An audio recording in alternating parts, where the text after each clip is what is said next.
anyone hurt during that operation kayo ng umaga?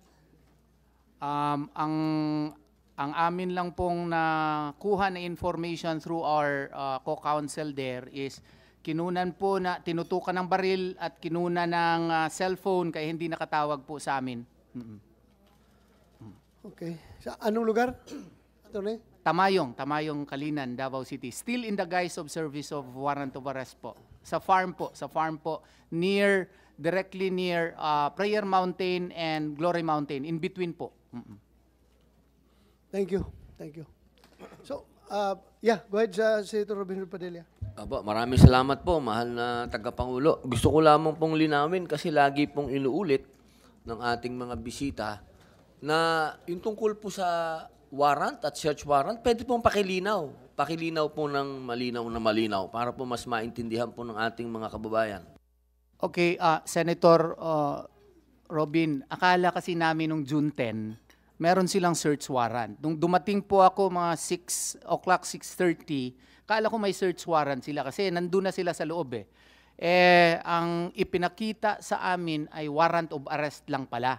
Kaya nagsabi ako dun sa lawyer na pinadala nila, Panyera, valid ba yan? Nakaserve na kayo ng warrant na of arrest dito dati 5 times na ata, at saka itong sa Pasig, nakaserve na kayo. Meron pang ang order returning the warrant last June 7 of 2024. Wala daw silang magawa kasi order daw ng kanilang higher ups daw. So, kaya ang ginawa ko, sinamahan ko na lang sila. Kaya medyo mali po yung sabi ni General Torre na hindi daw nakapasok noong June 10. Hindi lang sila nakapasok po, hinahulughog po lahat ng areas, pati nga po doon sa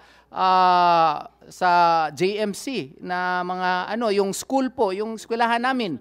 Pati yung ang graduation namin, hindi na lang tinuloy the next days at saka yung isa, maraming mga parents na hindi nakapunta dahil sa takot po. Hanggang ngayon nga po, yung aming law school ay ginawa na lang namin pong online muna.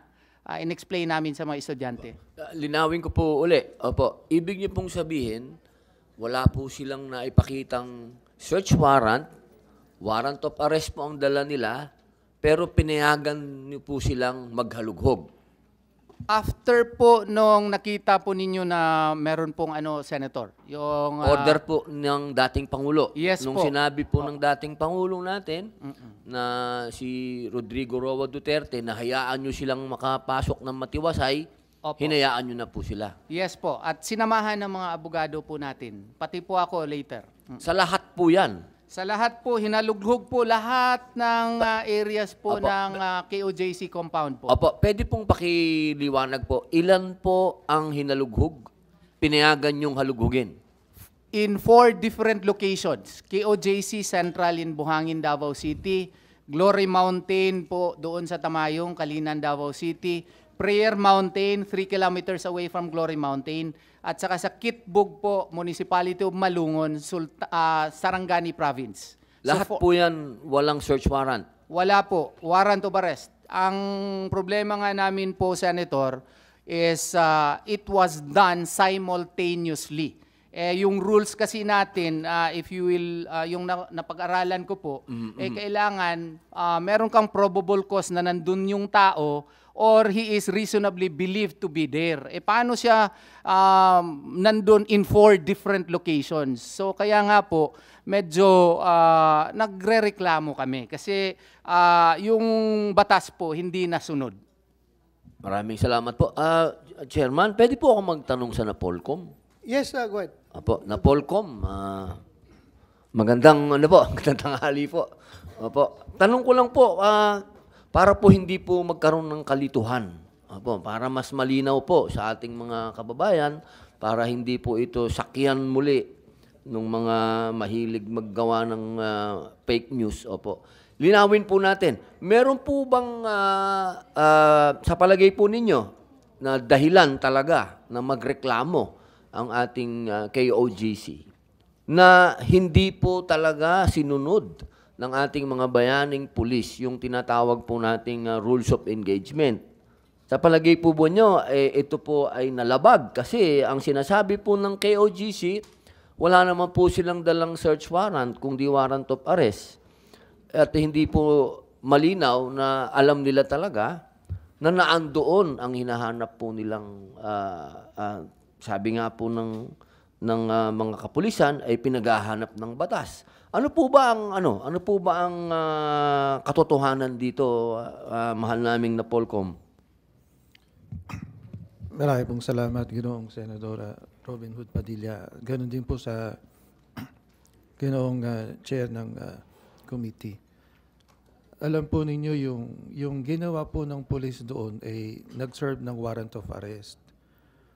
Yung warrant of arrest po, magagamit pong hanapin yung taong tinutukoy doon sa warrant of arrest.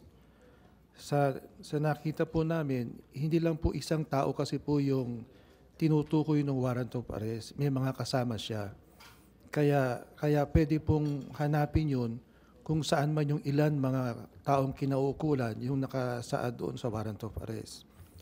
Ngayon, kung saklaw po ng warrant of arrest yung lugar na kung saan pwedeng ma-serve, pwede pong hanapin yung tao.